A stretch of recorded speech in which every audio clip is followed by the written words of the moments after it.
tea or coffee? Coffee, 100%. 100%. Yeah. You don't do tea at all? I don't actually drink regular tea at all anymore. I used to. Okay. Green tea Green tea, yeah. every now and then when I don't need any more caffeine. But yeah, I'm very much coffee, very good coffee, but not a huge amount of it. Okay. So I'm a Yeah. double espresso first thing, sometimes a long black mid-morning. That's me done. And then green tea in the afternoon. We were out on location in Croatia, and their shift starts, if I remember correctly, 6, and they're done by 2 o'clock. Perfect. Oh, that would be amazing. Are you a beach holiday person or a city break? Oof. Don't actually get away all that much. Okay. I'm not really a sitting on the beach kind of guy, so more of a city break photographer, more interesting things to see. Architecture, Yeah, people. 100%. Yeah. I'm with you on that one. I love going to London for that reason. I think it's so stunning. The architecture, the buildings, just walking around it. I just love that about London. Whether you go in the morning when there's nobody there, early morning, or through the mayhem of the day. I'm not a London fan. Oh, really? No, Right, fine. I don't mind going there for a purpose, as long as I'm in and out. Sort of get there, do what I'm there to do, and get back up to the north. Yeah, London's not my favourite place. Okay, fair Too enough. many people for my life. Yeah, it is a bit mayhem. It is. Cats or dogs? Dogs, obviously. Fair enough. Obviously. Netflix binge watch or a board game? Oh, Netflix. Yeah. All right. Pineapple on your pizza? No. No, not for me. Early bird or night owl? Early bird. Okay. Definitely. Yeah. Yeah, really. What time's early? I usually get up about 5:30, 20 to 6. Okay. I'm working by about 6:30. I'm finishing about 3:30. Nice. I'm fast asleep by about 10. Oh, really? It's very, very much. Yeah. We were out on location in Croatia, and their shift starts, if I remember correctly, 6, and they're done by 2 o'clock. Perfect. Oh, that would be amazing. Then you've got the rest of the day to do other things that you want to get on with. I don't know why we've got it so wrong here. I get that some people don't like to get up, but that's just my kind of natural body rhythm. So it's the nicest part of the day where it's the only part of the day I'm not hounded by other people. I just get my head down and I get all of my work done. And then as I'm just sort of starting to coast a little bit, everybody else wakes up. And it's just a constant noise for the rest of the day. I get it. Yeah, absolutely. Concert or comedy show? Oof, concert. And 5-star hotel or camping? I'm not gonna lie, I'd take the hotel, I think. Fair enough. Texting or talking? Definitely texting. Definitely. I hate talking on the phone. Brilliant. Well, you'll be happy to know you got 10 out of 10. Well done. You got them all right. Yeah, you got them. So Simon, I know we know each other and I know what you do, but more for the purpose of our listeners, watchers, tell us what do you do and who do you serve? So I've got 2 businesses. My kind of bread and butter, kind of main career, if you like, is web development. So I'm a bit of a web veteran. I'm 25 years plus, and freelance for, I think I'm about to start my 16th year, if my memory is right. So yeah, been around the block a little bit. So that's my kind of primary work. I also have a second business, which is photography and more recently videography as well, which is kind of my fun business that I channel all my kind of passion into, and it's what I'm really passionate about. But having the 2 running side by side is great because I'm not doing photography so much that it stops being fun to me, which I think is really important. But it also means I'm in complete control of my schedule. So if someone says, "Oh, do you want to do this?" I go, "Yeah," and then I'll work around it. So yeah, two businesses. I work for all sorts of people really.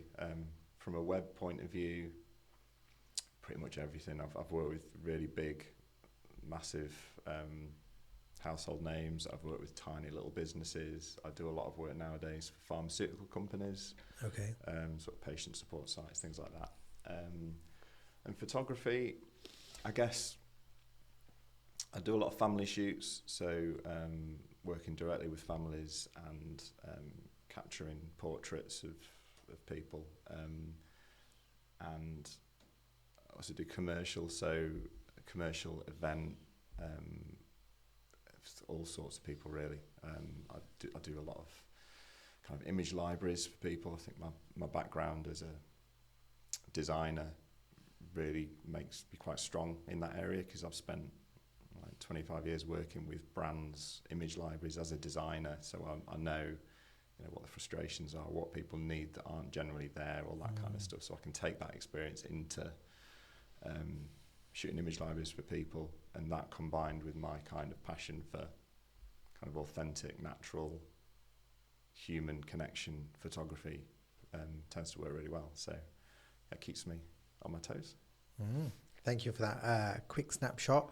What's the makeup of the business before I just dig into my next thing? Is it you, and you're doing everything from making the coffees and doing the designing? Do you have a team? Do you have associates? What's the makeup? It's pretty much just me for both businesses really. So I keep busy. Yeah. I do work on the website. I have I do a lot of work as part of a wider kind of virtual team, if you like, of sort of specialists. So we work together, and in particular, there's one other freelancer who I've worked with for, I don't know, 20 plus years. So we work together in agency land, and we're now independent freelancers. So we kind of buddy up because we have slightly different skill sets. I'm slightly more front end, he's slightly more back end. So I consider him kind of part of my company. We work together pretty much every day, but we are independent. So no, it's just me spinning plates. Lots of them. Yeah. That's how I like to be. And work not working in the business, but working on the business. What's the biggest challenge that you're finding as a? Would you class yourself as a solopreneur? I suppose. I mean, that's a horrible word. Oh, is that offensive? Sorry. I hate any word that's got preneur in it. Oh, really? Yeah, okay. Yeah. Why is that, out of curiosity? Just a bit too cliche? I don't upset anybody. I've worked with a few people, and I feel like people who describe themselves with words that have preneur in it are not normally my kind of people. But if you look at the definition of it, like, you know, I get it, but I suppose it's how you position yourself. Okay, so moving past that, what are the challenges of, you know, working on the business?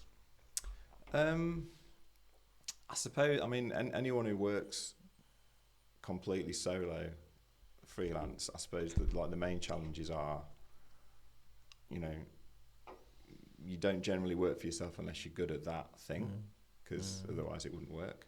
And I know a lot of people struggle with the fact that they go into business because they're good at what they do, but then you have to then do the accounts and the books and the scheduling and the lead generate, all of the business stuff that goes alongside it. And I think a lot of the time people struggle with that. I've kind of found I'm a very organised person, quite analytical, everything's in a row, and that's kind of how I am. Is that the OCD in you? Yeah, I think so. And also that, you know, I'm just starting year 16 as a freelancer, so I'm well past the point of ever having any intention of going to work for somebody else. So I have, my driving force is, well, this has to work, because I know for a fact that I couldn't get on a bus going to Leeds and work for somebody else anymore. I'm well past that. So this is it now for me. And I think that knowing that kind of makes you think, right, well, how do you make it success? Everything has to be, you know, set and organised, and it's a good fit. So I've actually found that the business side has actually come better to me than I thought it would, because I had no background in it. I haven't studied business, I haven't done anything. I'm just a really organised person, but it's a good fit for my kind of personality, so I can do the work, but that aspect of my personality means that I'm pretty good at the other stuff as well, so I keep quite a tight ship. And that's quite unique for creatives, to be fair. I think it is, yeah. I think because it's most probably creatives, one of my USPs, because I certainly with freelance, certainly on the website, I know So I work with agencies, I work with other freelancers, I work direct to businesses, I work with everybody. And I know that it's a really common thing. I'll be speaking to someone, I'll inherit a project, and it's like, oh, we had this freelancer, he was great, but he's just not very reliable, or he got a job and went off radar, or it just takes ages to reply and stuff. And I'm the absolute opposite of that. I'm like, I treat my business as an agency, so I'm not one of those freelancers who, burns the midnight oil. I'm working every hour. I'm like, no, I'm shut. If you email me, I'll pick up in the morning. Like if I was an agency, you wouldn't expect me to reply in at 9 at night. It's no different. And I work from home. I work from a home office, so for me that's really critical that I have this. That I'm not working now. Yeah. Because otherwise, if you go, I'll just do a few hours tonight on this because I've got a deadline now, and I'll just do a few hours on it. Before you know it, like there's no separation at all. Of course. And that's I've been there. really important. And I think it's very easy to slip into that thing. Of course. And my approach to it is, well, I'm shut, and that's it. And I've maintained that for the whole time. Absolutely, and it's great that you've had that discipline. Have you always had that discipline? Is that just part of the way you are? Yeah, cause I, like most people, I sort of fell into freelancing because I was made redundant from a job. Sure. And I remember really clearly thinking, right, okay, well, I don't think freelancing's for me, because the way that I'm made up, I have anxiety, I like pattern and routine, I like consistency, this is kind of how I am. So the idea of feast and famine is not a good fit for me at all. Yeah. So I thought, well, I'll try it because I know I'm good at what I do. I know I'm organised enough to pull it off. And I thought, right, if I can make it to a year, then I think I can do it for as long as I want. And like I said, I'm in year 16 now, so it's worked. But I feel very fortunate because I was really well connected when I went freelance. I stayed at one agency for like 11 years, which is pretty much unheard of in digital. So there were, I must have worked with maybe 100, 120 people during that time.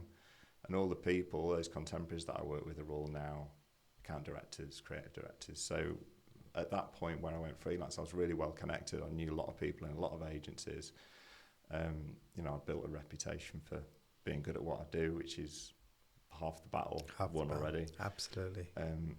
And I'm really lucky because I haven't really had any famine. I've just been steadily busy for that whole time. So that helps. Of course it does. I don't know whether my kind of internal anxieties would cope so well if that hadn't been the case, but I consider it like part luck and part, I've earned that reputation from like 15 years of graft before I went freelance. So you get that benefit further down the line, but that certainly helped. But yeah, I think it's the business side that's usually alien, and also I think just the general stress of when there is feast and famine, just knowing that there's a lot of pressure on your shoulders in terms of mortgages and bills and stuff like that. There's no steady pay packet. I think they're the two biggest challenges of being a solo. But I've found it kind of almost the opposite. And again, I appreciate I'm very lucky that I haven't really had any kind of lean periods, which probably skews my view on it a little bit. But I kind of feel the opposite. I've had 2 redundancies in my employee history, and working for myself, I kind of feel right, okay, I'm in control of everything, so if it doesn't work, it's my fault, and that's quite liberating. So I'm entirely responsible. There's no, if only the managers had done this, or if only the directors had done this, and sort of feeling aggrieved that maybe something out of your control has impacted you and your ability to provide for your family and things like that. I found it really liberating working for myself, because it's like, okay, well, it's a success or it's not, and I'm in complete control of that, and I feel more secure as a freelancer than I ever did as an employee, even when agencies I was working at were hugely successful, because you don't have any input at the top, and it's out of your control. So if, like I said, I've had two redundancies that have been out of my control, and especially like in the current climate, it's difficult for everybody, and agencies are struggling, freelancers are struggling, and every job is difficult. I've never felt more secure, even though that I don't have that guaranteed pay packet at the end of every month. It's been quite liberating for me. So it's another reason that I'm sort of institutionalized now as a freelancer. I think back to commuting into Leeds and working for other people, and I genuinely don't think I could do it anymore. So that's kind of pushing me to make it work. Make it work. Be more it's successful. Like, well, in this or space. nothing. Yeah, So it's, absolutely. That helps. I was talking about the same thing just last week, and could I work for somebody else? And I very quickly I came to the same conclusion. No. However, all our clients are my bosses, and I'm sure it's the same as for you. If you just change the positioning a little bit, they're all your you're getting employed by them because they're all your mini bosses. But it comes back to the same thing of what you just said about you are responsible of how you navigate through that experience and how you deliver your goods, as opposed to getting told by or not having a say in a leadership team or in a company about where the direction of the company is going. So from that point of view, I totally mirror your sentiment about being liberating, and the success is on your shoulders, the failures are on your shoulders. I learned that a long time ago as well. And I've been that creative that will just work. And we used to work from home as well. We had a home office. We converted 2 rooms into offices, edit suites. Everything was at home. We had some great clients. And I remember it like yesterday. We had McDonald's, McDonald's, a restaurant. We were doing I've heard of them.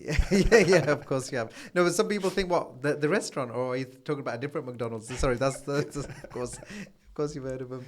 They were in our office. We were doing a series of training videos, and I heard him on the phone speaking to a colleague. Yeah, we're doing some video editing. We're in his bedroom, and I was like, you're right, but you're not right. You're wrong, but you're right. And it's like, you know what? That was the line. We've got some great clients. We did some great work. Now we need to evolve past this. It wasn't a McDonald's are coming to visit the office. It's probably time to move out, right? Yeah, but even then, we had other large corporates as well that we were dealing with, and it was never about the office. It was more about the work that we were doing and the relationship we built. But yeah, we were at a point where actually, let's get an office. Let's have some separation. And it did help me because I got up, I was at work, and I was at work till I went to bed. I got into a bad habit of exactly what you just said. And the office has given me that separation that I needed. Yeah. I couldn't force myself to do it because I was always like, probably. So what I learned from that process was the business is supposed to feed the lifestyle, not be the lifestyle. Yeah. And I learned that the hard way. As opposed to just seeing it for what it was and saying, 6:30, 6 o'clock, whatever that finish time is, drawing a line and picking up things tomorrow. So it's part of our own individual experiences. Lived experience is priceless. I think it depends as well. I think that the beauty of being freelance is you're able to tailor what your working pattern looks like to your own program. So like I know for a fact that I'm most productive first thing, and I drop right off at about 3, not like through laziness. I'm just not my productive time. So when I'm working in agencies, I'm starting at, I used to start at 8:30. I'll be there at like 7:45, like every day, because I'm neurotic. So like, what if the bus is late? Okay, but what if the bus before it is late? So I'll get that bus. So I spent 11, 12 years being an hour and a half early for work. That sort of sums up my kind of makeup. So I'd get to 3-ish, and I'd have another hour and a half, 2 hours of work, and did almost nothing at the last couple of hours of each day. Not because I was lazy, just because my body was like, I'm done. I just really struggle to be productive, because I'm working to someone else's schedule. Whereas now I know that my golden time is pre 10:30. That I get nearly all of my work done in this super productive period first thing in the morning. So that's when I work. And it just so happens that it means I finish pretty much 3:30, which is when my little boy gets home from school. So I get the evening with him. Quality And time. it's perfect. So Great balance. I'm still doing a 9-hour day, but I'm getting the maximum output because I know myself. I know the good things about me. I know the bad things about me. And rather than try and cover up the slightly weird neurotic OCD tendencies, it's like, no, how can I be most productive and effective? Because I haven't got to please anybody. I'm my worst critic. So at the end of every year, I will do a really critical look and say, right, what was I good at? What was I bad at? Was I a bit lazy over here? And I'm brutally honest. I don't have to share it with anyone. I have to write up a report or anything like that. But I always know if I'm towing the line correctly or if I'm slacking off a little bit or if I'm overdoing it. And I try and do that at least once a year where I'll have a proper look at how am I doing, because I haven't got a review. No one's reviewing my performance. No one's checking in on me. I'm just in this bubble working. And I think that's really important as well. You have to be aware of yourself, and it's you can work around those productive periods to make things successful. But because I do that, I don't then feel obligated to let that creep into the evenings because one, I get nothing done at that time of day anyway, so that makes it a bit easier for me. And it's hard when you're a freelancer and time is money. I get that it's super tempting to say, I'll take that extra project and I'll just do a couple of hours on an evening. And it's I saw that danger day one. And it's like, well, I can fully appreciate how strong a draw that would be to someone. So for me, the safest thing is to just shut that right down day one and try and maintain that. And I've pretty much managed to do that. So, yeah. Good for Fingers you. crossed. Yeah. No, fingers crossed. Excellent. I mean, I had another friend of mine, Matt Esom, in last week in the studio, and he was talking about a really similar point that feels like you've drilled down and you found in yourself is it's all right doing the work, and it's all right understanding that whether you're by yourself or you've got a big team. And he's a coach for agencies. It's great to have growth plans and have them commercial targets as a business, but he wants to dig down deeper internally and go, what's your purpose? And finding what makes you tick and what's right for you is not necessarily right for anybody else. Yeah. I think you've found that in yourself really earlier on. That's helped, develop your kind of lifestyle and your way of working. So well done and kudos to you. Yeah. I think a lot of creatives do struggle with that. Yeah. It's totally different from other professions like accounting or law, where they're very much more academic, and you're just having a different mindset, a different brain compared to the creative world. Yeah, and the business side it's chalk and cheese, isn't it? If you're doing something creative, it doesn't always follow that if you're great at that creative task that you're going to be any good at the admin. So I guess I'm just lucky that analytical part of my mind kind of I quite almost enjoy the business side, which is weird. I don't think that's how it's supposed to be. It is what it is. But I think I've said this to a few people, my sons included. I think that I had no interest in business at all. Okay. At all until I went freelance. And what I found is the really boring business stuff becomes a lot more interesting when it's your numbers Context that you're looking at. Yeah. My whole life is sustained by me being able to do this job in the way that I've kind of crafted. So it's important to me. So when I'm looking at accounts and documents, yeah, it's boring, but I'm not looking at the boring. I'm looking at, is it working? Can I continue to have the life that I've built and sustain and pay the bills and support my family, all that kind of thing.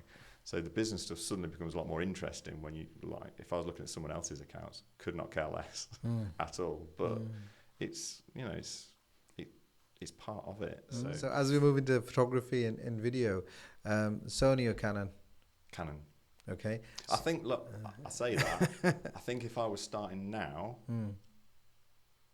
I would probably be looking at Sony, just because I'm doing more and more hybrid stuff, and I think if you look at it on paper, I would probably be looking at Sony. But when I grew up on film. When I got my first DSLR, it was a case of, Nikon or Sony. It was before. Yeah. Nikon or Canon. Nikon or Yeah, Canon. yeah. And like, I kind of felt like, oh well, there's not really a wrong choice. They're both perfectly capable. Very good. Neither Absolutely. of these brands are gonna like hold me Yeah. back. It's so true. The weak point is me, not the camera. And it just came down to the interface for me. I tried both. Yeah. I found the menus and the interface on the Canon quite intuitive, and I found the menus and the interface on the Nikon a bit crap for me. And that was it. So I said, well, I'll go for that. And then obviously you invest in an ecosystem. It's much easier to stay in it. Been really happy with Canon. So I've sort of grown with Canon from that first DSLR and all the way through to now mirrorless and into my video work. So good. And let's move straight into video. Again, Premiere, Resolve, or Final Cut? I use Premiere. Okay. I think if I was coming in cold, Resolve is probably what I would be looking at. But because I'm sort of working in a digital web space, I've already got all the tools, so it's a natural choice for me to Creative Cloud and all that. exactly. Yeah, So absolutely. it was just a no-brainer, and it's like all these tools, isn't it? The tools are all perfectly capable. Of course. It's just familiarity, isn't it? So, absolutely. I always do the same comparison, whether you drive a Mercedes or a BMW. It's still the same steering wheel. Yeah. Maybe the indicator's on the left, maybe the indicator's on the right, but it'll still get you from where exactly, A to B. It's not the tool, it's the artist. So from that point of view, these are small nuances, which way we lean to. I remember my uncle, he was the photographer in our family, and he always would swear by Nikons. So we've grown up seeing Nikons, taking photographs with Nikons. You talk about film. And then as we came into, as digital really started to take over, our first few DSLR cameras were all Canon. Yeah. We very quickly moved from a video world into Blackmagic. All our cameras are Blackmagic, and really now we've kind of let go of Nikon. We've let go of Canon. That was good for us because the EF lenses moved straight over to Blackmagic. Same EF mounts, which was great from a lens point of view. But recently we've just embraced Sony. So the FX3 is the great B cam for all our video content. Our A cam is still the Blackmagic. We just find I'm going over technical here, but the RAW or B RAW as they call it just gives that extra depth, color depth, and the detail that we're looking for in what we do. And then married up with Resolve, it gives us everything that Resolve is great at with regards to its color grading. Yeah. So and you recognize that when you do photography, when you get a raw photograph and you can just change anything and everything you want, as long as it's in focus and the composition is there, you can tweak pretty much everything and everything else. Yeah. It's the same with B-RAW when we shoot with Blackmagic. So and a lot of people don't get the codecs and the color depth and why 8-bit versus 10-bit versus 12-bit versus RAW. I think a lot of people with video get confused with frame rates as well, whether it's 25p, 30p, or 24 or 23.97. They just shoot and they edit, and they're a bit oblivious to that part of the process. So we found over the time, as we work with obviously freelance editors and we employ editors now, is that right on the onboarding kind of part is to really try to get an appreciation of where they are, not to catch them out, but then to appreciate where they are and then give them that guidance that, if you ever get footage, first we need to know what camera it was shot on, what frame rate it was shot on, why it was shot like that, because there must be a reason that the DOP or the camera op did that, and then how does that look and how do we apply that to our to Yeah. our edits. So I find it still, the landscape is constantly moving. Technology is moving at such a pace, which is exciting. Last year, we went to IBC for the first time, and it was fun. It was a fun weekend. Um, as you know, it's the biggest film and video exhibition on the globe. It's IBC or NAB. And my son goes, all right, okay, let's go to NAB next year. And I went, Nice. yeah, that'd be cool. We can maybe check that out. But it was just interesting, talking to the guys at Black Magic and understand the deeper nuances on how their technology can support our use case. This podcast studio is all Black Magic, and we feel we've got it down to quite an efficient process. 3 cameras shooting 4K B-roll. It goes to the ATEM. From the ATEM, it's recording each stream. All the content is connected to a server, so when the editors pick it up upstairs, they just pick it up from the server. So there's no in and out or picking up drives or reconnecting things. Less moving parts that are going to get damaged through wear and tear. They pick up the streams. The beauty of recording through the ATEM, and I don't think you get this with Premiere, is that the actual project file we pick up from the ATEM, because it's got all 3 streams, it's just doing a multicam edit. And we can just get through work so much quicker because it saves the project file, as opposed to having to get 3 separate streams from the cameras and syncing it and all of that good stuff. So the workflow to us is really strong, works well. We've tried. They've got a kind of remote solution where using cloud, you can have editors collaborating on projects. I still think it's in its infancy. It works on small, simple projects, but as soon as you get onto something a bit more complex, I just think it's not as good as it needs to be at the moment. But I just think it's so exciting in the world we live in at the moment, and the pace of technology. It's a good time to, if you're getting into the world of video photography, there's so many toys and so many tools that you can have fun with. I think it's certainly, like, from a photography point of view as well. I don't think there's ever been a point where the cameras have kind of mattered less, because like I found sort of Canon's transition into mirrorless really fascinating to watch, because you can see that they're sort of finding their feet a little bit with the specs. So they threw out the R series, which in some ways was ridiculously high spec, but then also quite lacking in others. And I don't think, certainly in the time that I've been shooting Canon, which must be, I don't know, a long time, like, there was always, right, this is the pro camera, then there's this, and this is the consumer entry level one, and you could see like a real, and like, you look at the specs now and you think, well, not only are the prices astronomical, like in relation to how they were, but spec wise you think, well, like this, because I'm shooting now on a R6 Mark II, Sure. which is like, got the 1, got the 3, got the 5. I'm level 4 in terms of what the best cameras are, and it's fantastic. It's so much more capable than I was shooting on a 5D Mark III before I upgraded.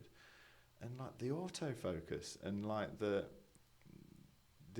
capability of the camera is ridiculous. And then you look at their kind of entry level ones and you think, well, they're all far better than most. I mean, obviously, if you're a pro, you have specific needs. If you're doing motorsports or wedding, I don't think gear is that important. I think it's not the most important thing in terms of when you're producing photographs. But I'm also not one of those people who say, the gear doesn't matter, because it does. Like a £3,000 lens, you're not buying that for the flex. You're buying it because it's sharp and it focuses fast and it's faultless. Like, I think you're much better investing in glass than the camera body, for lots of reasons. So it does matter, but it's the fine margins at that point. You know, the difference between a £3,000 lens and a £800 lens is fine tuning.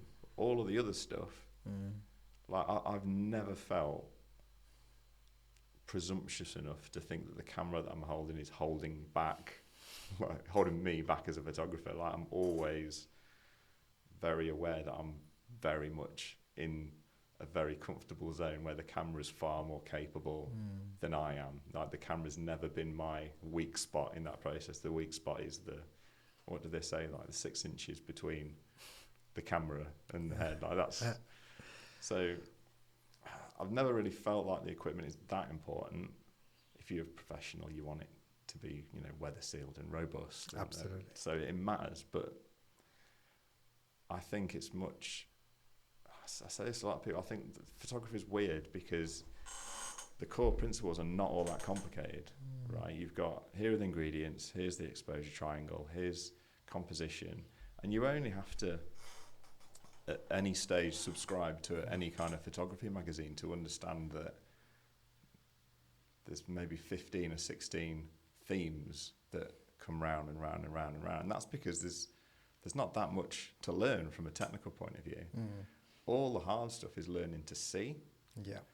And I think that's what I really love about photography, is it's finding that this is how I see the world, and being, having the technical understanding to be able to capture it in a way that does justice to how you see it. But I've always felt like it's much, much harder to learn to see in that way than it is to learn the photography aspect, because in the grand scheme of things, I think it's pretty simple, really. These are the rules for composition. You can follow them, you can break them when you're a bit more comfortable with it. This is how you correctly expose. This is the effect of, your aperture and the shutter. And once you've learned that, there's always stuff to learn, but in the grand scheme of things, it's not one of the more complex mediums, I don't think. There's only so many moving parts that you need to understand. Then it's all about just doing it enough that you can make those decisions quickly and change the settings without, when it becomes second nature, you can change the settings so you're ready to capture it. That's where the skill comes in terms of experience and anticipating, which comes from the seeing. So I think, the cameras, like it used to be, like here's your beginner camera, here's your middle, here's your pro camera, and now they're all so good. I just don't think it matters. Like the autofocus capability across all of the big hitters, they're all brilliant. It really doesn't matter what impressive. camera you use anymore. I think absolutely. I think you're dead right, and I agree with everything. I think it's more about the rapport you've got with whoever you're filming or shooting with. Can you make them comfortable? Can you give them direction? Can you make them feel at ease so they can get their natural personality out? Can we capture that personality on video or in photography? That one frame, does it tell a story? The 30 seconds, what story are we telling, and how do we capture that? I think that's where the creativity and the beauty of the world we live in sits. I think the technicalities are the foundation. I think you need the foundations. Yeah. And you're right. There's rules, and rules can be broken.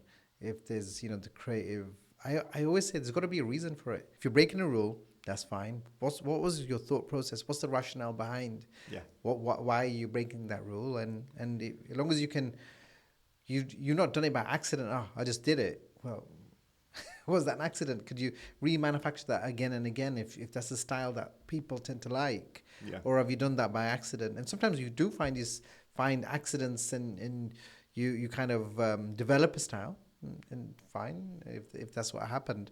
But I always believe that from a design point of view, it's got to be thought out and planned. But it has to be thought out and planned as part of a. So you've got some consistency, and you can give confidence to whoever you're working with that this isn't the first time I'm doing this. Yeah. If you're going to treat this as a serious business. Because I know we were talking the other week about pixel peeping and sharpness and things like that, and I think that's a really good example. Like not every image has to be sharp, and softness or blur or movement can be intentional and can impact the emotional impact of a photograph, and but that's not. You wouldn't learn and say, right, okay, we'll just, slow down that shutter so it's just slightly out of focus. That's not how you'd be taught. But it's something you would learn. You learn to shoot it sharp, and then learn when actually a little bit of softness might change the emotion or the connection or the feeling that you do it. So, but yeah, you've got to learn the rules first and then break them afterwards, right? Same with anything, I think. It's anything not you just a do, photography thing, is it? especially in the creative world. So, if you were to rewind back 20 years, knowing what you know now, what would you do differently? I don't think I'd do anything differently. I feel really privileged that, you know, I can't even remember when I first picked up a camera. I've loved photography since maybe 10, 9, 10, something like that. I had a dark room in my bedroom growing up. It's always been like a really strong passion of mine. And I sort of drifted away from it a little bit. And then when I had children and I had a meaning to want to capture things, I kind of came back in and came in quite hard, and then I sort of stayed there ever since. But like I did a really unusual degree where we got to just do. I've always liked making stuff, so I remember when my friends were on computer back in the day, when they were on computers playing computer games, I was playing with video digitizers and audio recording, and I had an Atari ST instead of an Amiga. So all my friends had Amigas. I had an Atari ST.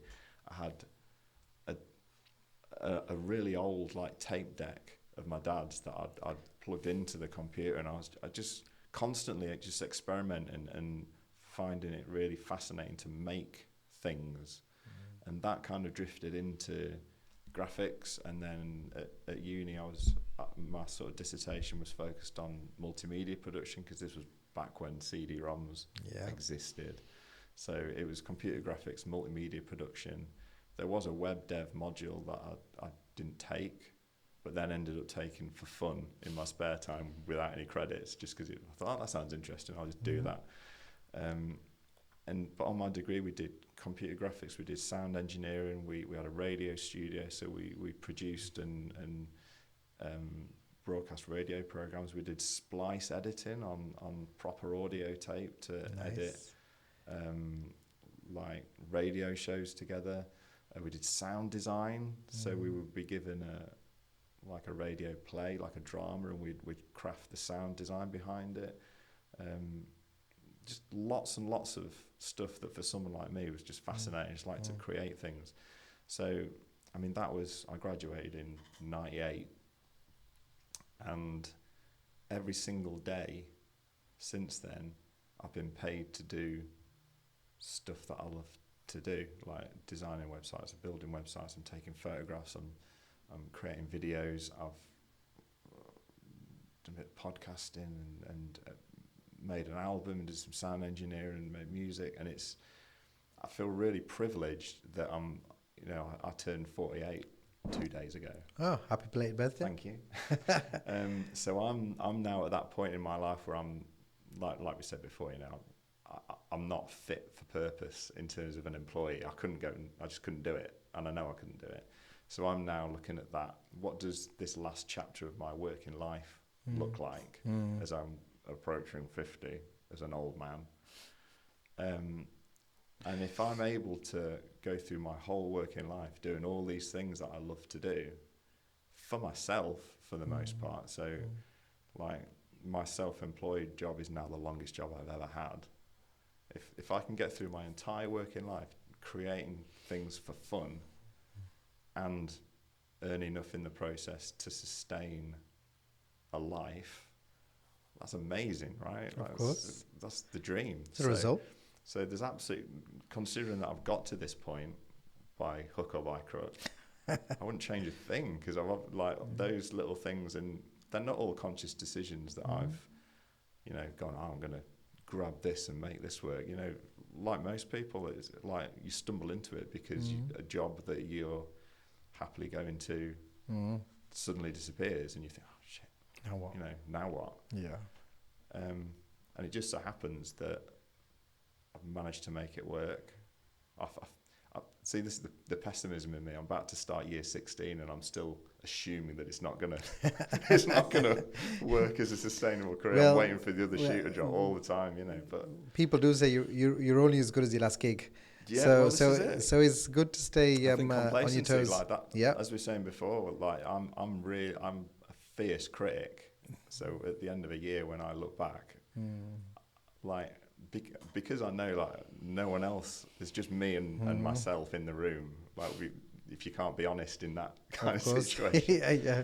and that's it. You know, are you complacent? Because that's the biggest threat, isn't it? Of course. When you've managed to sustain for a long time, and there's a steady flow of work, and it's comfortable, and you're always busy, and you're getting on with the job. That's always the risk, and especially when you're working in areas that are constantly changing, and that complacency, if it creeps in, you're suddenly not relevant to that industry, and it's crept up on you. You haven't noticed it coming. That's the biggest threat to me, and like complacency is the big kind of red flag that hovers over people who are self-employed. I think so. If it's going well, you can't just assume that it's just this is it now. Just coast off into the sunset on a trail of success. It's every day is make it work, and every time I come into the office and I sit down, it's like right, this is it. And I think it's being able to maintain that determination to be successful day after day after day after day, year after year, is I think the only way you can do it, because the second you drop off, and I find that, like you were asking about holidays before, but I think I find it really hard to step away because it is just me, and not only is there like the financial burden of being a freelancer, so if you go away for a week, you're paying for the holiday twice, you're paying for the holiday And there's a week of lost salary earnings. that's gone, so it becomes very difficult. But I think as a freelancer, momentum is really important, and I think the second you sort of start to lose that, it's quite hard to get it back. Yeah. So I'm constantly sort of riding that wave of I'm slightly overworked, I'm slightly stressed, I'm tired, but I'm doing what I need to do to keep the momentum, to keep things ticking over, keep things successful. But I still have that discipline. I'm not doing it like burning the midnight oil. But when I'm working, I'm working. Like I'm those 9 hours a day, I'm on it.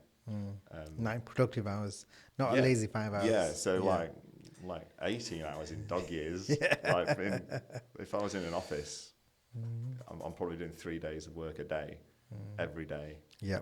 And So have you ever considered being one of these digital nomads?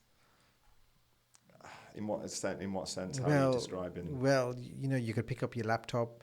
You could be in Spain and you could still carry on doing all No, do your. you know what? It doesn't work for me. Oh, really? So even back when I worked in a studio back in agency land, if there was something happening and I had to move from here to work there, Yeah.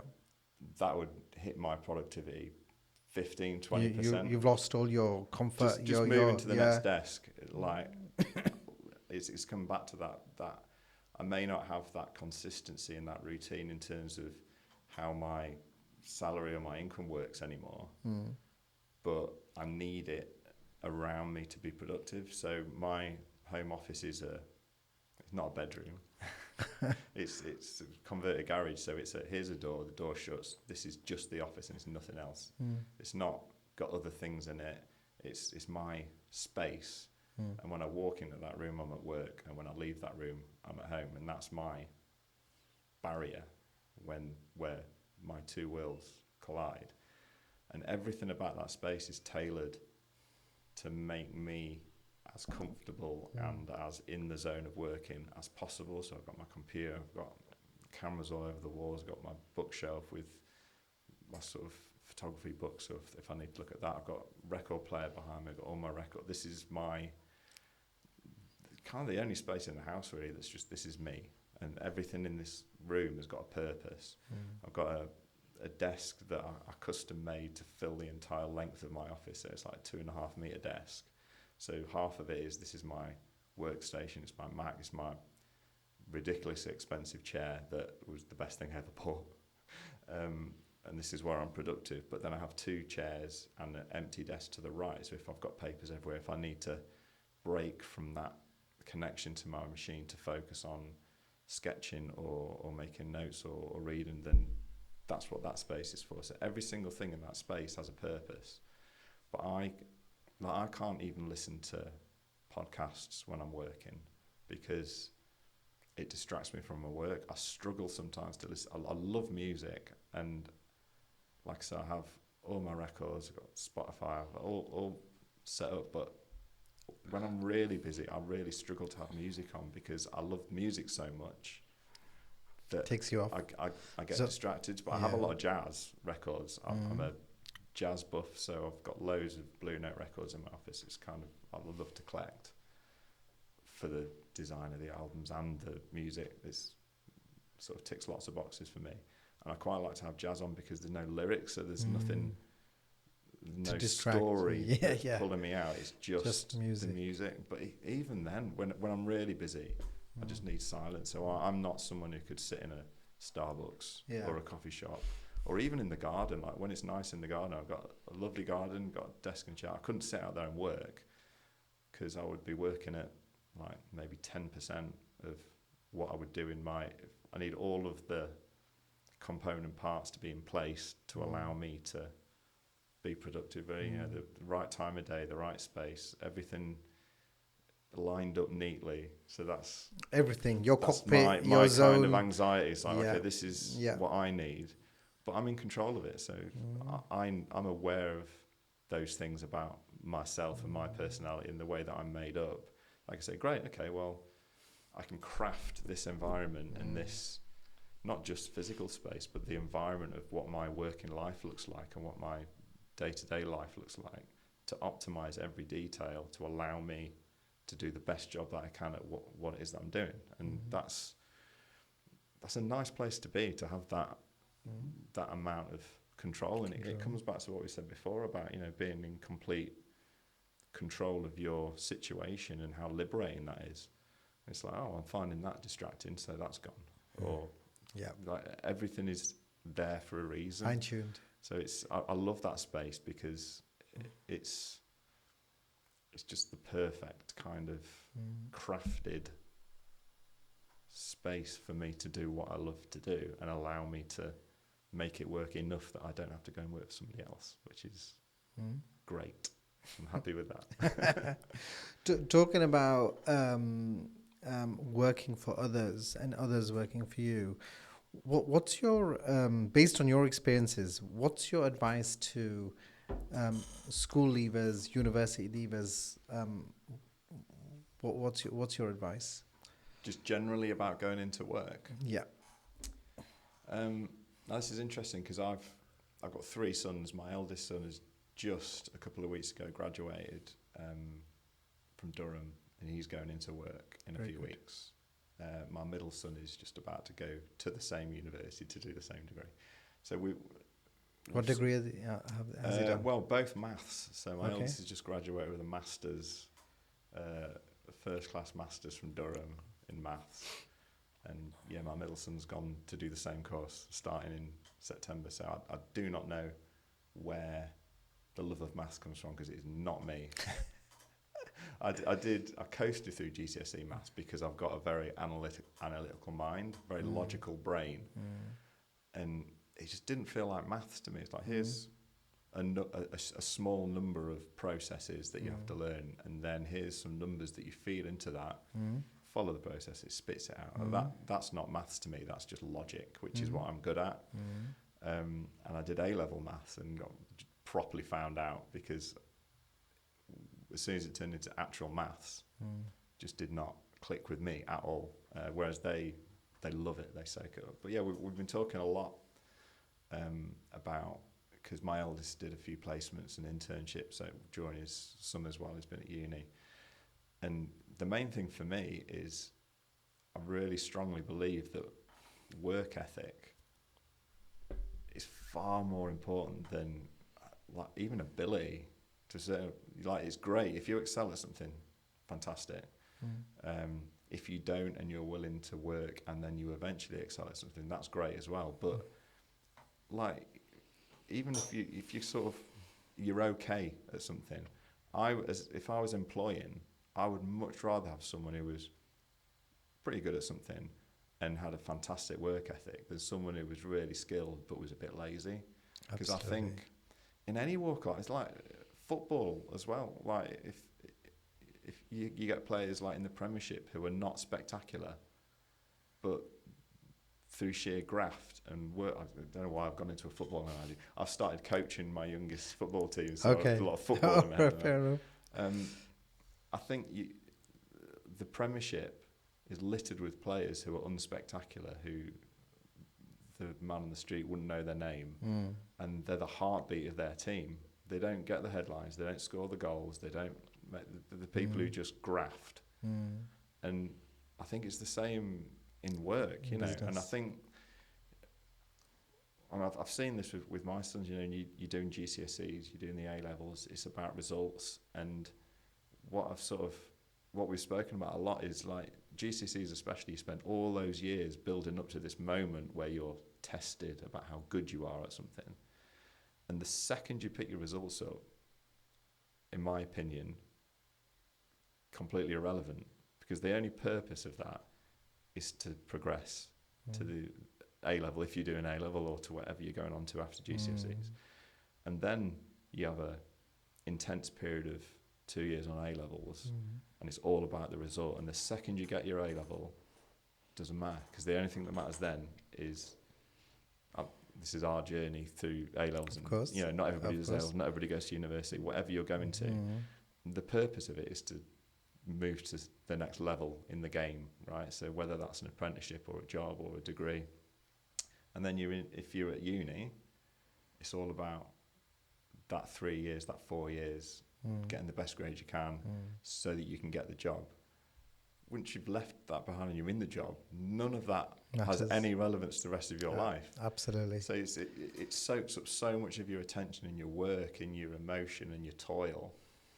But the second you step into the office, no one gives a shit about any of those things that you've done. All they care about is how you turn up every day. Of course. And to me, that's the thing that sets people apart. How do you approach work every day that you turn up? And I could not care less if I've got staff. I don't have staff. It's just me. But if I'm running an agency, I have staff. I could not care less about what degree people have, what GCSE, certainly not what GCSEs they got, what A levels they got. All I care about is how do you approach the work? Are you proactive? Are you wanting to do the best job that you can? That's all that matters. So while you go through these little stages of really intense focus, and GCSEs, everything's about GCSEs, everything about A level, everything about this degree. And it's not that obviously it's important. Of course. But once you've leveled up, and it's not. And when you enter the workplace, that's then the majority of your life, right? So like the people who succeed there are not necessarily the ones who got good A levels. It's the people whose attitude is good, who can work with other people, who approach people with courtesy and professionalism and carry out their job efficiently and learn to ask the right questions and, you know, get that balance of how do you interact with people. Are you the kind of person who is, I know what I'm doing, stop telling me what to do? Are you the kind of person who works well with other people and says, how do you take on feedback? How do you grow? How do you get better at what you do? And I think that's, for me, how you succeed. And it's served me really well. So yeah, in terms of advice, was that the original question? It was. I'm so sorry. I go It's on fine. tangents. We'll edit that out. No, it doesn't matter. I mean, in terms of advice, that's it. You know, show up and be aware that, like, there's only one person in the world who's the best, right? There's always someone better than you. Unless you're that one person who probably doesn't know they're that one person. Like, the people around you can, you know, you work together, you get further, you get better, you improve. So be open to learn from what people say. Well, my first job, I got a job straight from uni in a small agency. It wasn't really a digital agency, it was a traditional print design agency who were just starting to feel their way into digital. So they were starting to do websites, starting to do interactive CDs and stuff. And there was one guy that was doing all that stuff. And I joined them, and I learnt more working with him in the 9 months that we worked together. Well, I was only there for 9 months. For the 6 months that we worked together, I learnt more about that job than I learnt at any point throughout my degree and all of the work before that. That's when I learnt the basis of everything that I do. And he left, and 6 months in to work, I was solely in charge of everything digital. And it's that angel devil thing. One person's like, you've made it, you're head of digital. They're coming to you as the expert in the company. This is great. What a fantastic place to be. And the logical part of my brain was saying, well, I'm not ready yet. There's no one here who can make me better at this because I'm the expert now, which is great. It's nice to be, fresh-faced and younger, to be looked at as like the authority, but I want more for myself, and like who's there to guide soak and up nurture, from. yeah. And that's when I stepped out of that and joined the agency that I would stay at for 11 years, and it changed my working life. So I could have just coasted and said, look at me, year one, I'm the expert. Everybody looks to me. How great for me.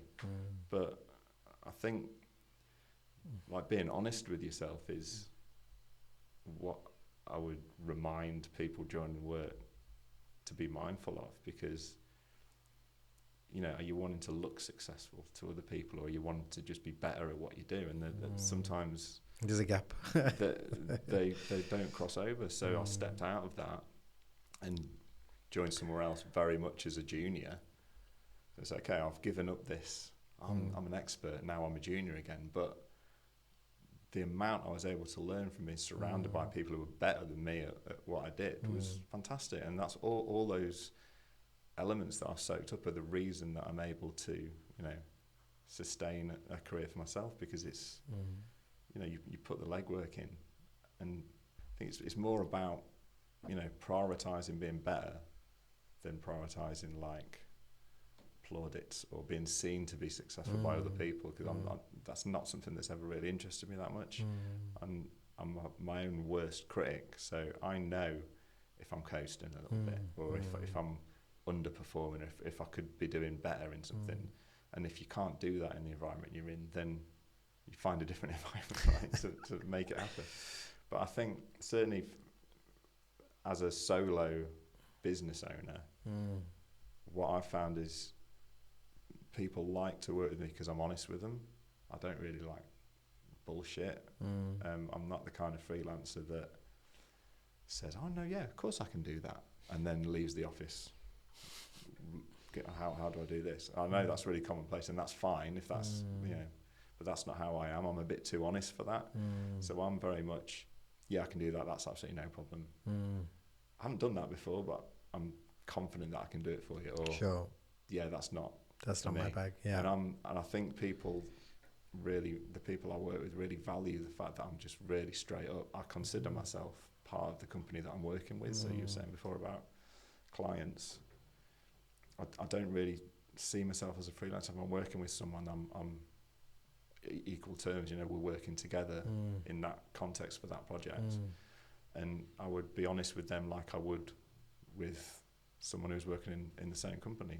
And so I think the combination of being really upfront, honest, reliable, so I don't miss deadlines. I'd rather give a deadline that's slightly conservative and coming under, because you have to appreciate, there's different chains along. So if I'm working with a digital agency and I say, I'll finish that end of September, and they go back to their client and say, we'll finish that end of September, and they go back to their stakeholders and say, we'll finish it end of September, and then I slip, it's a pain in the ass for everybody.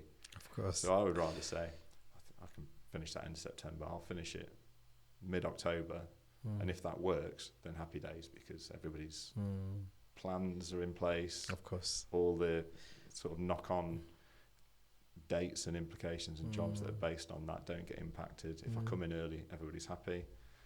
There's always that little bit of wiggle room if something goes wrong. So I think quality of work and reliability, like the people I work with regularly know that if they give me something to do, they'll get it back on time to a good standard, and that's it. That's all people want. And it sounds really simple, but I think people struggle in the freelance world. Quite often people are fantastic at what they do, but maybe they're just not so good at organising the time, or they're juggling maybe freelance with other jobs, or they're working during the day and they're doing a bit of freelance on the evening. So if something comes up, then they work. So there's all sorts of reasons why that's not as commonplace as you would expect. And I think that, for me, is the reason that I'm still going. I think that, level of professionalism and courtesy and communication and quality of work and reliability all work together. So yeah, that it's all those attributes that I think anyone sort of starting to work should be taken in like that. Be nice. That cliche of don't be a dick. Work hard and be nice to people. That's it. Absolutely. That's pretty much the headline. Be part of a team. It's not about you. It's about your teammates if you're in a studio, your workmates if you're in an office, your clients and co-workers if you're freelance, whatever area you're working in. Realise that, it's not just you. There's lots of different stakeholders, and you need to understand other people's point of view. And if someone doesn't like something you're doing, it's not a personal attack. There's all sorts of things. That's it. Work hard, try and improve, and try and be the best version of yourself that you can be, and just don't be an arsehole. I think that's pretty succinct, but I think that's it. In true Yorkshire fashion, yes. Yeah. See, I'm not a real Yorkshireman. Oh, really? But I was born. But you've definitely got the spirit. Yeah, I was born in the Midlands, so I've lived in Leeds since '98. Okay. So I had an anniversary quite a few years ago now, where I'd been in Leeds longer than I hadn't, and I considered that my honorary adoption date. So while I'm not Yorkshire by blood, I feel like a Yorkshireman now. I feel like I've done my time, and I'm an adopted Yorkshireman now. So yeah, I'm a straight shooter, I think. Spade's a spade, yeah. I resonate with exactly what you say, because the soft skills are lost. Them soft skills of, and when we work with, take somebody on, we're looking at, attitude, personality, and then skills. Because if you've got the right attitude and good personality, the skills you can develop, just like you're saying. Yeah, and if you get them the other way around, it could be a recipe for disaster. And so I think we stay away from. You kind of leave your qualifications at the door, right? When you walk into an office, no one cares.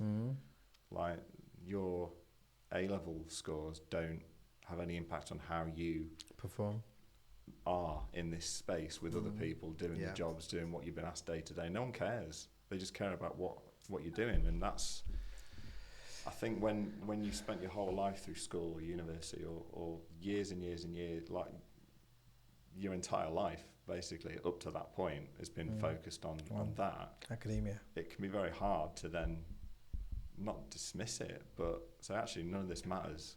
This is a fresh start, and now all that matters now is how I show up for me and for the people that I'm working with and the people I'm working for day to day. And that mindset shift, I think, can be quite hard, especially like if you're someone who's always done well academically, and you sort of you ride on that coattail all the way through, and as long as you're getting the scores, everybody's happy. But that doesn't mean anything once you come into the workplace. What matters is, and it's not always the same people. It's not always the people who've coasted through academically that can show up in that kind of more personable environment, I don't think. So I think it's much more important than qualification or even like ability. Like, I think you can be all right at something and still be a much more valuable member of a team than someone who is absolute expert or excels at something, just because of the impact you have on the wider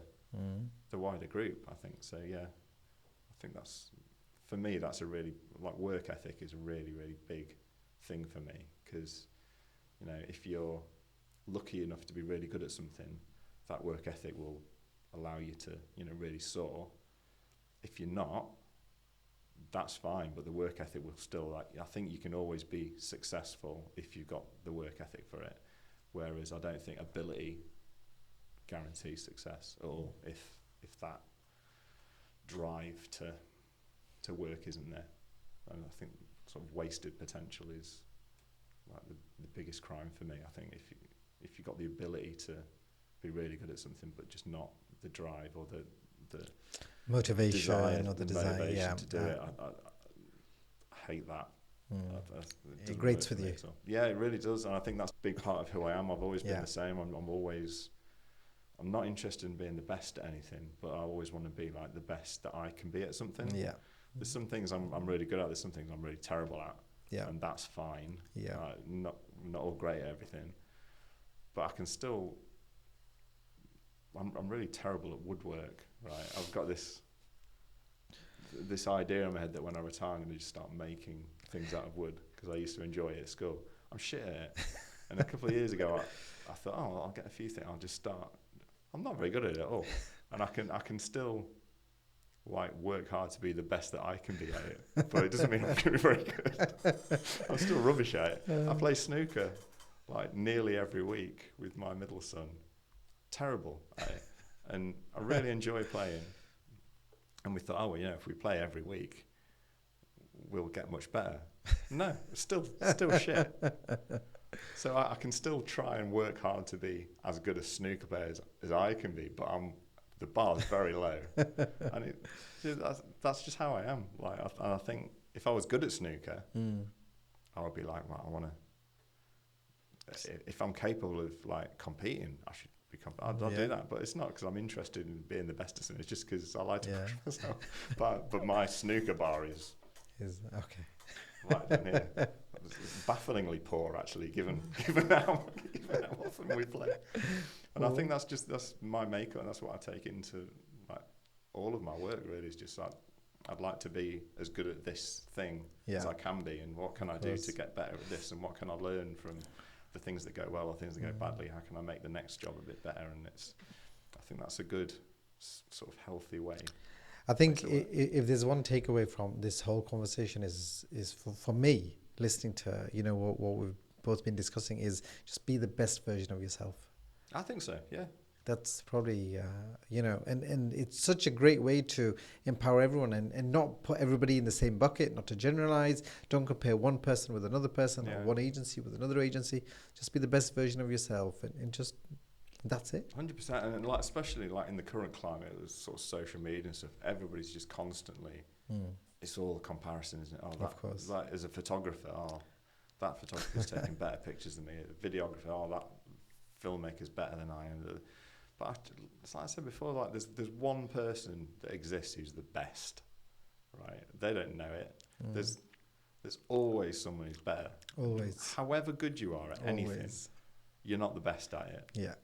Like, unless you're that one. Yeah. There's always someone better. So it's futile, I think, to try and compete, because you're not a battle that you can ever win, right? You're never going to be the best. It's a losing battle. There's always people, wherever you are on that journey, there's always people better, there's always people worse, there's always people more expensive, there's always people cheaper. It's the wrong question, or it's the wrong perspective to look at. Yeah. No, I totally agree. So it's the only thing you should be interested in is, like, can I be better at this? Absolutely. Look internally. Look inwards, not outwards. Yeah, exactly. And I think that's a healthy attitude for everything, really. Because you go through your whole life trying to sort of work up that ladder that disappears off into space and think, I want to get to the top of that. You're not going to get there. It's not going to happen.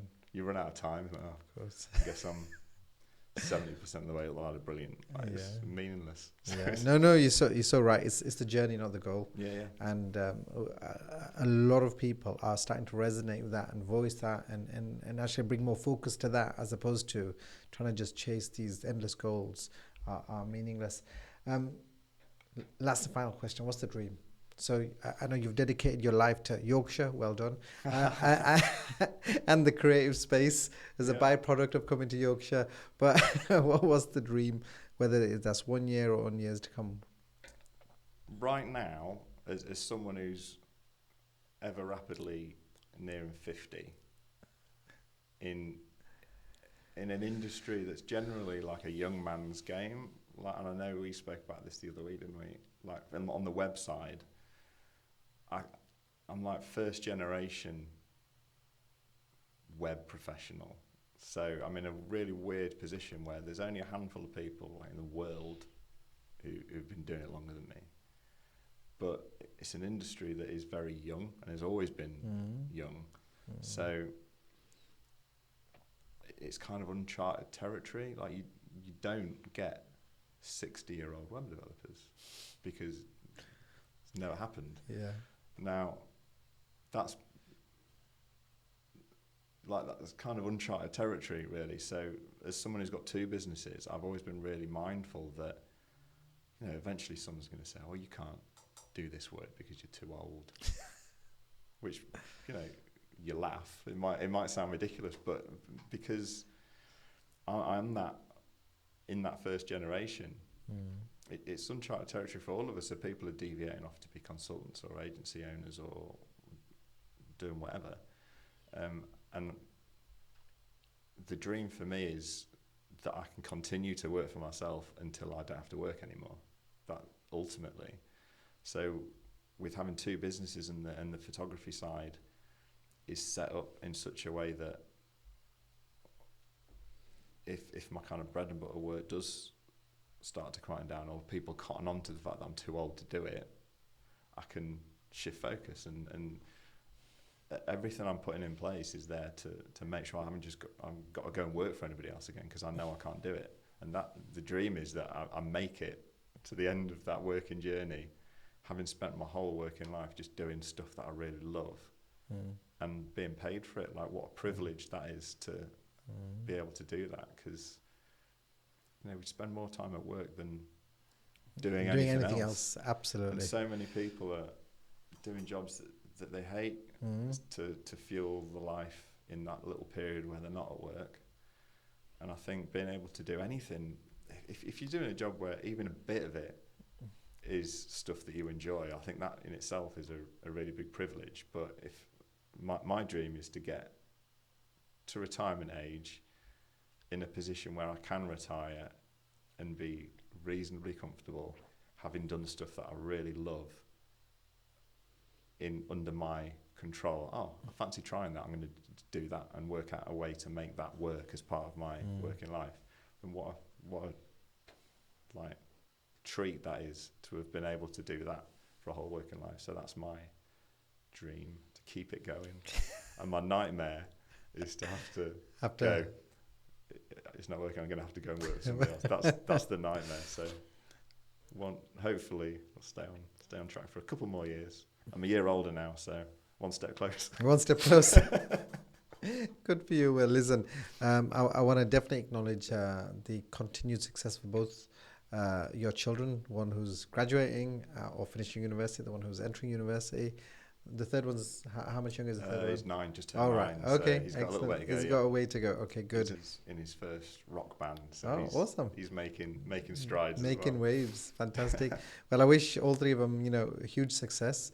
They've obviously got great guidance around them with your parenting skills, and I presumptuous. I mean, I'll take the compliment. Take it. And with regards to the dream and the aspirations, listen, you've got 16 years in. it's probably not, hopefully not another 16 years, but it is what it is probably the way to look at it. I have a plan in my head, but that's Okay. just between me and me at the moment. So Good, yeah, good. hopefully not 16 years. Yeah. Well, wish you continued success with that. And what I would like you to do, not wait 16 years, but 6 months at the absolute least. And I want you to, on social media or somewhere, just post a result or some success that we can both share and celebrate together. We can have a glass of water, an orange juice or something, bit of a champagne moment. So we can just carry on, celebrating success on success on success, which is the journey, Yeah, not the and end I goal. think that's really important as well. I know I've spoken about how I'm quite tough on myself, and I do like to at least once a year, properly analyse. What time of year is that? Quite, Is that the quite. Christmas, New Year No, period, or is that your my New Year? financial year is Yeah. the end of August, so quite often I'll have a bit of a look. Have I done? Have I done compared to last year, the year before, that kind of stuff. But it's more often the New Year. Just because like the Christmas is the biggest break that I have Yeah. in the year, so it's the only time I actually like unplug and go, sometimes it's the year's been a blur, and I'll stop for Christmas and be like, like I haven't had any chance to really acknowledge anything that's been going on. I've just been like in the zone working. So and New Year, it's kind of natural time, isn't it, to kind of reflect and stuff. Of course. But yeah, quite often it's like, am I slacking off? Am I doing all right? Is it? Am I going in the right direction? Is the equilibrium of less clients, more value? Is it heading in the right direction, or is it a different makeup? Yeah, I don't. Yeah. I don't really have strict. See, it's been quite hard for someone who's so set on pattern and routine and structure and consistency. It's been quite an interesting journey for me to learn to be a bit. And I think, like I said, I'm lucky that I haven't really had any particularly lean spells. Occasionally I have a little bit of time where I'm slightly less busy than normal. So by my standards, relatively quiet, but still like loads to do. Like still busy, but I'm used to working at like 1,000 miles an hour all the time. And what I've learned is when those times come around, and I might have a week where relatively leisurely by my normal standards, rather than going, oh shit, it's like, this is quite nice. I'll just enjoy it. I'll learn something new. I'll do this. I'll try this new thing. I'll work on this. There's always things to do. Right? You'll try make that stool, that I've woodwork to project. Just kind of set aside that panic, because ultimately, like, however much you love your job or anything, you still have bills to pay, right? So when it's just you, if you sit down and you go, there's no specific task today, it's like, I've learned to kind of chill out a little bit over the years, because touch wood, something's always appeared. Whenever I've had those moments, I think, right, okay, I'm going to learn this, and then the next day, and it's over before. So I've learned to be a bit more kind of chilled. So yeah, trying to loosen up a little bit. I'm quite highly strung. Well, over the Christmas and New Year period, then make sure on social, LinkedIn or Facebook or any of your channels of choice, definitely tag me on a post and just say result, and let's celebrate that together. Oh yeah, because that's what I started saying before I deviate.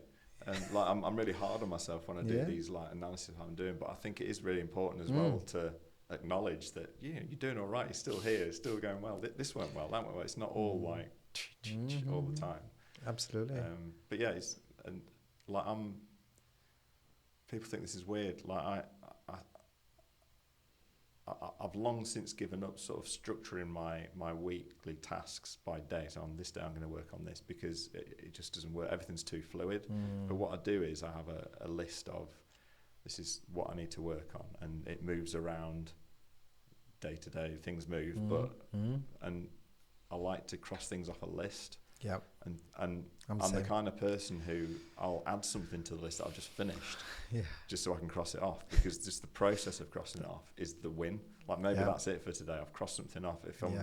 Sometimes you get a bit overwhelmed if there's loads and loads of tasks, and the tasks turn into another task, and they never quite finish, and the list grows. It can be a bit overwhelming. So even something as simple as that's done. That can be my win for the day. And sometimes I'll write it on this so I can cross it off, just to get the little tangible Dopamine. feeling of progress. Yeah. Like like when I'm it's with really you. busy and you can't quite clear anything, or maybe there's a project that's like a multi-month project, or there's amends that come back on something you thought was finished, and it can be hard to sort of feel like You're progressing. you're getting anywhere, Yeah, even though absolutely. you know full well, like I'm working 9 hours a day, so I know I'm progressing, but nothing's finishing. And I think breaking those big projects down into tangible, little, actionable tasks, for me, is a really important way of me keeping a feeling of control. I haven't lost control of it. I'm really busy. I'm progressing through this kind of minefield of endless tasks. And just, something as simple as, that can be my win. But I think it's really important to celebrate the wins, because you forget, like when you're really busy, and unless you look back and think, oh, do you know what, that was a really good year, we did this, I tried this new thing, that went really well, and that led to this, and then that project led to, you don't get to like 15, 16 years without doing something right, but you're constantly, because I'm hard on myself, it's natural to go, well, what did we do wrong? Like, how can we make that better? And forget to go, actually, you know what, I did a pretty good job on that project, or that video went really well, or that shoot was great, I'm really pleased with that, and the client said this, and that was connected really well with how I like this. I think it's as important, but I tend to go straight to the negative first, because I want to be better. Of course, Did I slacken off anywhere, and how can I tighten things up moving into the next year? Be better, But be yes, better. it's really important to go, do you know what, I did a good job on that. I'm pleased with that, because you need a little bit of encouragement, pat on the back and a bit of shove. Absolutely, a bit of positive encouragement goes a long way. And we're the same. We're really self-critical about the work we do. We're only as good as the last job. We want every job to be better. We always look forwards to aspirations and goals, and making sure our journey is right. We're enjoying it. But quite often we stop and reflect backwards. Look at the last 3 months. Look at the last year. Look at what we've done, delivered, and achieved, both personally and as a team. Yeah. And it's a great way to just pause and have that reflection to say, journey of direction, journey of travel is moving in the right direction. And sometimes that journey, especially when you freelance, it Meanders. doesn't necessarily go the way you expect. Like I like to have a bit of a plan, or sort of milestones, or things that I know I would like to achieve in the year ahead when I'm having like a reflection.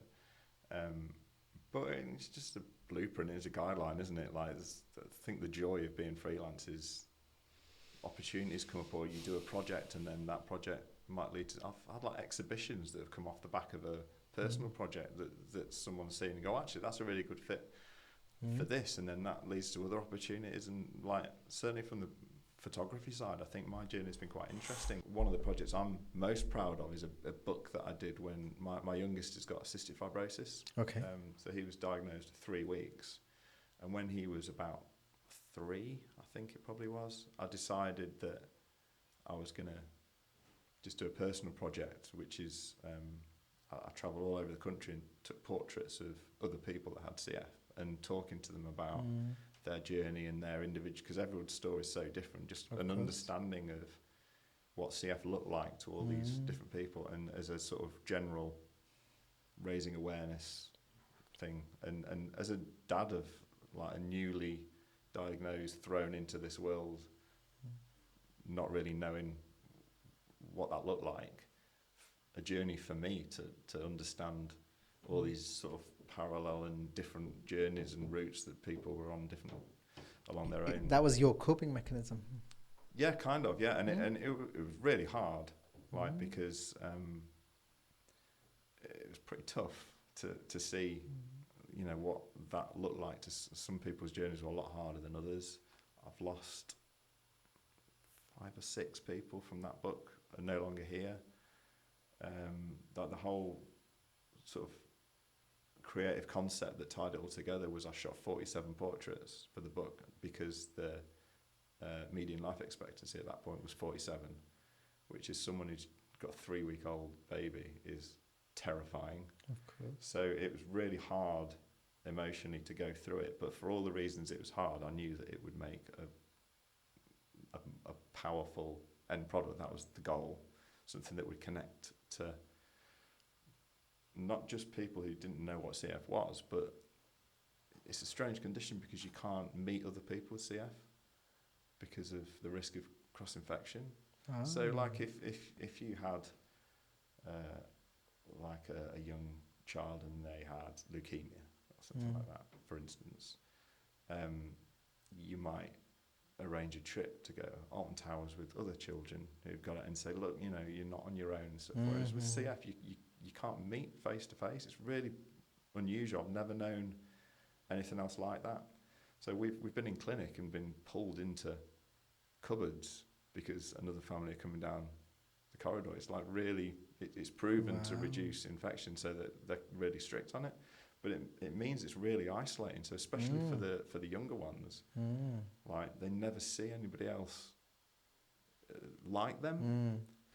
So not only like, whereas I went out, the idea of the book was to raise awareness of it for people who didn't understand what CF was, and you know, like you said, as a personal journey for me to better understand this world that I'd sort of been thrown into.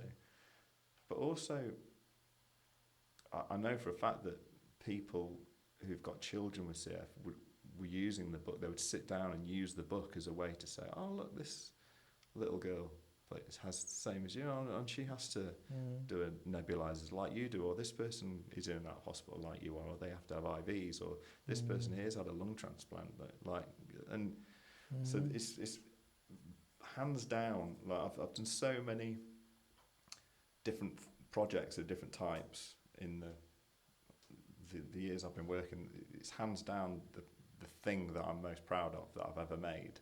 And I mean, I'm sure you're the same when you do a project and you look back on it 6 months, 12 months later, you think, I'm pleased with how it came out, but if I could do it again, I would maybe do this, next time I might do this. That's the only project I've ever done where I've gone, no, I'm really happy. That's exactly what I wanted. And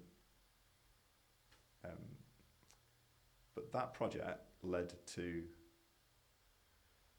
a portrait series for promoting transplants for NHS and Yorkshire Hero campaign. So I shot a series of portraits of people who'd had organ transplants, and the idea of the project was to promote the fact that each organ donor can save 9 lives by donating their organs. So there was a series of 9 portraits of individuals, so kind of sort of similar themes, sort of this is what this person's achieved. There were people who've represented Great Britain at the transplant games, and a guy had the first ever hand transplant, who then used his hand to give his wife CPR to save his wife's life. So every person had a really unique story that just wouldn't have been possible if they weren't given the gift of life by an organ donor. And then that led to that project had an exhibition in Leeds. So all these things that have just come from this idea of, I feel like I want to do something using my photography to help me in this kind of hard, difficult, unknown, weird situation that I found myself in, has led to that. And then I've done work with Leeds Hospitals charity, and I actually wrote a blog post on this, which I'll send you because you might quite like it. And it's come from this period where you sit back and you reflect on your achievements. And it occurred to me that there's a really common theme in my photography work that I hadn't really fully registered until I looked at it. And it's all about human connection and authentic stories, and that's what I'm passionate about. But when I look at the projects that pretty much all have stemmed from the book project, and the sort of little unexpected sort of story that's taken me on, and the projects that it's led to, there's a common thread that connects them all, and realising that, it's like, actually, yeah, no, that is what I love to do. And anything where there's, like, I have obviously a strong connection to the Leeds Hospitals anyway, because we're there a lot. They keep my little boy alive, which is kind of nice. So being able to kind of use photography to help.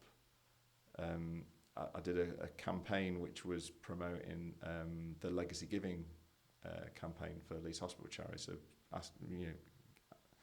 a campaign for people to give gifts in their will, and that campaign was on billboards and buses and stuff. It's like, I've never shot a billboard before. This is amazing. It's awesome. And just that ability to sort of use that tool to tell a story with enough emotional connection for that to have the impact of someone going, I'm going to become an organ donor, or I'm going to leave a gift in my will to this charity that helps children who are living in hospital. Like that, that's amazing. So like that, like I said, I get to do that for a living, and that's amazing to me. So, but that wasn't a journey that was planned. That was planned. That book project was, I really feel like I need to do something. I've all these things going on, and I don't know how to cope with it. So what I'm going to do is I'm going to take what I'm good at and try and find a way to use that to cope with this situation. And it's led to all sorts of amazing things, but with purpose. So not just like I shoot a lot of image libraries for brands, which is great. I'm good at it, and they can use it on their recruitment campaigns, and that's great.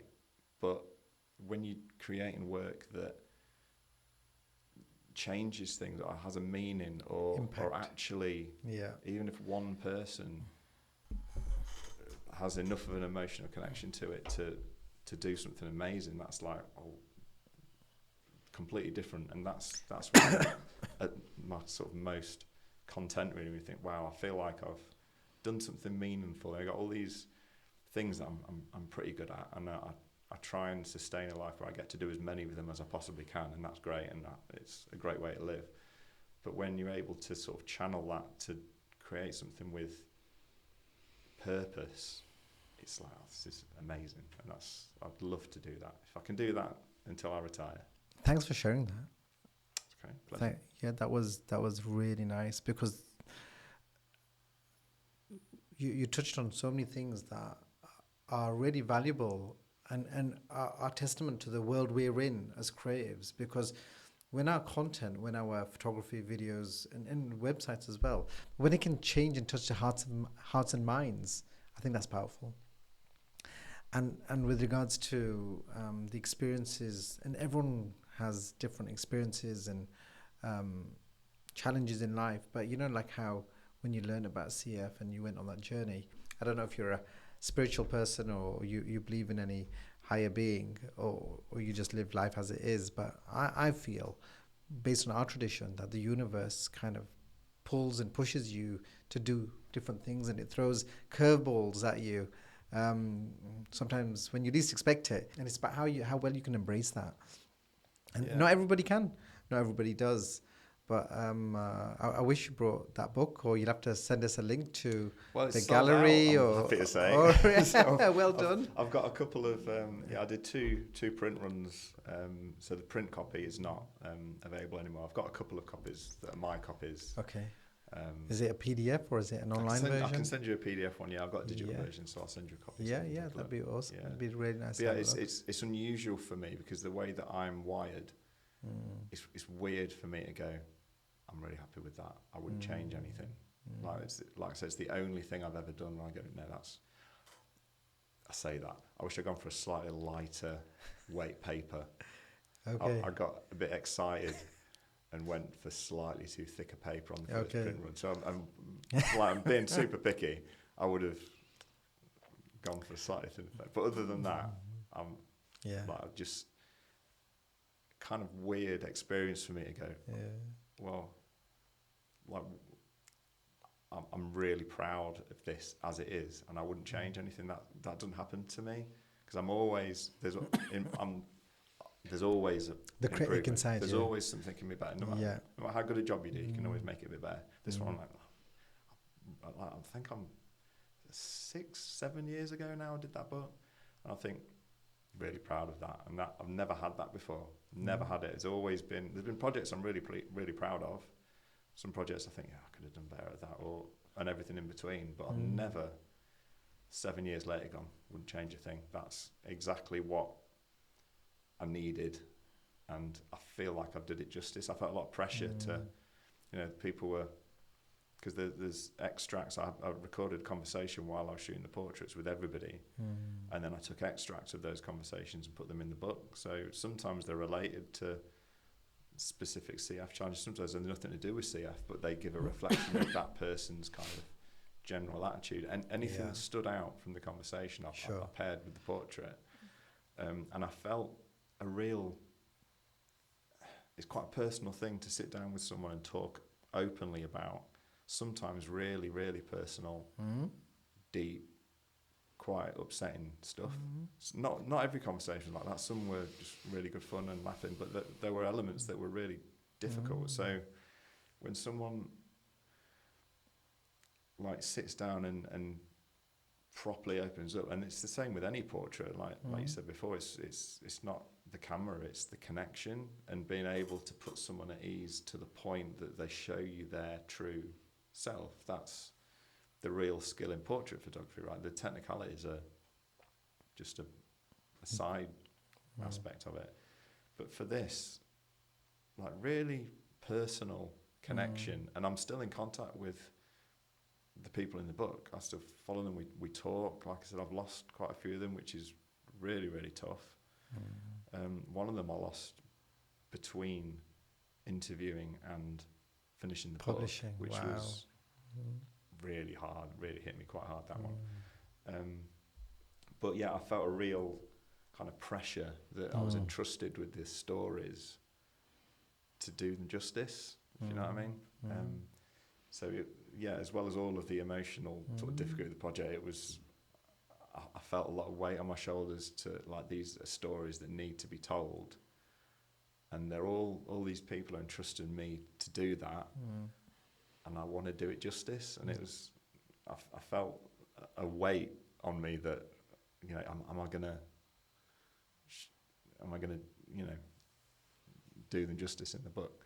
And I felt like I did, and I think that's the reason I had this kind of contentment of the project. It's like I feel like I've all these people that trusted me. I feel like I've done a good job, and that more a relief than anything. Like I remember I shot the very first portrait, and I was really shitting myself about it, because one of the things with the book is the treatment of the portrait, the lighting, the setup is exactly the same, and that was part of my creative vision for it, because I said, right, I want to take away all the distractions and focus on the individual. So there's something that binds them. The CF is what connects all these people, but every person is completely unique, and their experience of CF is completely unique. So that the idea that the photographic treatment was the same was what connected them. But the problem with that is I went to the first one knowing that whatever I did, if I got it wrong, I had to then stick with it for the rest of the book. And I shot a young man called Kyle, who really sadly passed away quite in the last few months. And I remember coming, and my wife says this to people quite often, I came home from that shoot, and it's the only time, it was the first time that I believed that the idea I had was going to work, when I'd taken that first portrait. And he was on the cover, and in the end I ended up putting the portraits in the order that I shot them, just because I hadn't really thought about the order. I thought, maybe I'll read the excerpts and create a narrative, and I got so used to seeing them in that order, it just, there was no other way to do it. So Carl was on the cover, and I remember really vividly coming home thinking, oh my god, thank God, like it's gonna work, because I had no idea I don't have to worry about the rest of the book. But just the whole exercise of because each person I went to their home, and we sat in their living room, and I put a little black background up and a single brolly, and we just chatted like we're chatting now, and I was just shooting while we're talking. And in my head I thought, this could be a really beautiful, powerful piece of work, but had no idea if I could pull it off. You know, and I remember taking the first one, thinking, yeah, this could work. You know, It's got legs. and then yeah, the logistics of I've got a blog post, quite a long blog post about the whole process of how that worked, and like logistically, I did a lot. 2/3 of the book I shot over the course of 2 long weekends. And I got people in Wales, Birmingham, Oh, wow. all over the country, and I had Wow. like 40-minute windows. And me being me, my schedule had Was like back to back. 5-minute leeway all the way through the day. So I Wow. had 2 really intense weekends for a lot of the shoots. Yeah. And it was hard, really hard. But yeah, really, really proud of it. So it's nice to, if I do nothing else in my life, I can look at that book and go, I did that, and I know for a fact. Well, we raised several £1,000s for CF Trust because I was donating proceeds of the book. But yeah, I've had people message me saying, "Oh well, I sat down with my little girl and we'd never spoken about this element of CF, and we sat down, we went through, and we read the book together." It's incredible. So it's, yeah, if I do nothing else, I can one project that I'm properly proud of and go, yeah, that's like physically and emotionally, I give everything I had to that, and I'm happy, and I'm not often just content with stuff that I do. I'm always, how can I be better? But this one, I'm like, that's just peace and yeah. So passion projects are great, and it sounds do send me that PDF. I'd love to have a read through, look at the images, and see what you've captured. It's been really insightful on so many levels, not only about the work you've done, but even the last part of the story of your journey. I think has been really valuable, which leads me on to a reason why we should actually do a part 2 to this. The part 2 is about creating, and I've started to see this, but I think more people should do this, and either you should do it for yourself, or we should do this for you, or we should collaborate and do this together, is origin stories. And I don't know if you've come across this before, but whether you pin it on the top of your Instagram or your socials or something, it's the first part of your journey where someone who doesn't know you can click and they can watch a short film to really capture the essence of, all the good things you do, that's fine. But what really makes you tick, what motivates you? And that last story was so touching on so many levels, because it's much bigger than just photography. Yeah. It's much bigger than just putting the book together, or there might be a website and a blog post attached to it. It's more about the impact on people's lives that are connected through that same vein of that experience. And that origin story can really, when somebody watches it, they can really connect with you on a deeper level. And just like how you had that beautiful knock-on effect, you didn't do it to get more work in this space, but from that project which started from pure passion and that humbleness to really get under the skin of all of them, the 47 people that you captured, how it led you to get your work on the side of a bus, on billboards. There's going to be lots of other organizations that watching that, listening to that, and appreciating that journey will actually feel, I need to speak to Simon, because that's the person I need to shoot my content or my project. Not because of the camera skills, but because of the story and the passion behind it. Yeah, and like, I think if you're passionate about something, you invest, right? You like if the work that you're doing is meaningful to you, you give it everything you've got, right? You want it. It's like wanting to do justice to the thing. Yeah, so I think that is important. But yeah, no, that sounds great. And like I said, I did write a blog post about this when it occurred, because I hadn't really registered this thread that was connecting the projects, and I did the legacy giving campaign. I thought, actually, no, it hadn't really occurred to me what this journey looked like, and how all these things are connected in terms of the type of work and the meaning of the work and stuff, and that's really important to me. And I've started to position myself a little bit more. So actually, no, this is what I love to do, and this is why I'm good at it, and this is authenticity and stories, and whatever the story is, trusting me to tell it with care and understanding and integrity and passion, is what I love to do. So yeah, I love to do